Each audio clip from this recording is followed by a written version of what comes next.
Biz bugün burada sendikamızın genel merkezin hukuk avukatı Sayın Bey'imle beraber geldik. İşten atılan arkadaşlarımızın davaları açıldığını bilgilendirdik arkadaşlarımıza. Arkadaşlarımız konuyu dinlediler. Allah razı olsun. Kendilerine teşekkür ediyoruz. Bu dava sadece burada değil, Türkiye'nin birçok belediyelerde devam ediyor. Daha da devam etmektedir. Biz bu arkadaşları sahipsiz bırakmayacağız. Sonuna kadar bunların yanındayız. Haklarını arayacağız. Genel merkezin bize toplantı hakkında, açlık grevi yapacağımız hakkında arkadaşlarla görüştük. Konuyu dile getirdik. O gün o saati onlara bildireceğiz. Hep beraber burada açlık grevine başlatacağız inşallah burada. Bunlar çalışan, kanalizyonda, çöpte, makine başında çalışan, ezilen insanlar. Ama burada bunu dinlemediler. Arkadaşları yok, haksız yerden işten attılar. Bu kötü niyet tezminatına da girecekler. Sayın avukatımız da burada. O konuyu zaten avukatımız arkadaşlara bilgilendirdi. Davaları açılmış, İçişleri Bakanlığı'nda suç duyurusunda bulunmuş. İçişleri Bakanlığı'nda müfettiş yazı yazdık. İnşallah onlar da buraya gelecekler. Yani sonuna kadar arkadaşlarımızın yanındayız. Arkadaşlarımız sahipsiz değil.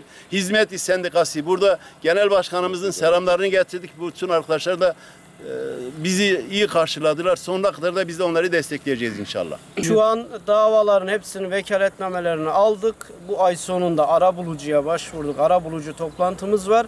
Arabulucu toplantısından sonra da Eylül ayının başında davalarını açacağız.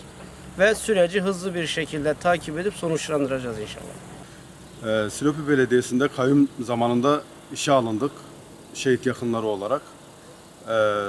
Ve bundan bir hafta önce, yani ayın 8'inde, 8 Ağustos 2019'da işten çıkarıldık sebepsizce. Herhangi bir sebep yokken. Ve kayyum döneminde ne iş verildiyse yaptık. Artı HDP döneminde de ne iş verildiyse yaptık. İşimize gittik. Herhangi bir sebep yokken bizi işten çıkardılar. Tek sebepleri, hani tebligatta gösterdikleri tek sebep işçi fazlalığından dolayı, ki böyle bir sebep olamaz. Bize göre, hani onların söylediğine göre daha doğrusu, şehit yakınlarını genelde çıkardılar. 30 Mayıs 2016'da ben patlamada babamı ve yeğenimi kaybettim. Onların yaptığı bir olay sonucunda. Onlar bunu baz alarak beni devletçi olduğumu bildikleri için çıkardılar. Devlet yanlısı bir vatandaş olduğumu bildikleri için, onlardan yana olmadığımı bildikleri için çıkardılar. Bize haksızlık yapıldı. Devlet ve hükümetimizden bize sonuna kadar destek vermesini bekliyoruz. Şehit yakını olarak 1990'da bir abim şehit oldu. Ondan sonra işe alındık. HDP'li belediye başkanı sebepsiz yere bizi işten atıldı. Bizim suçumuz devlet yakını olmak, bayrağını sevmek, şehit kardeşi olmak. Herhangi bir suçumuz yoktur. Suçumuz biz ekmeğimizin peşinde koşmak.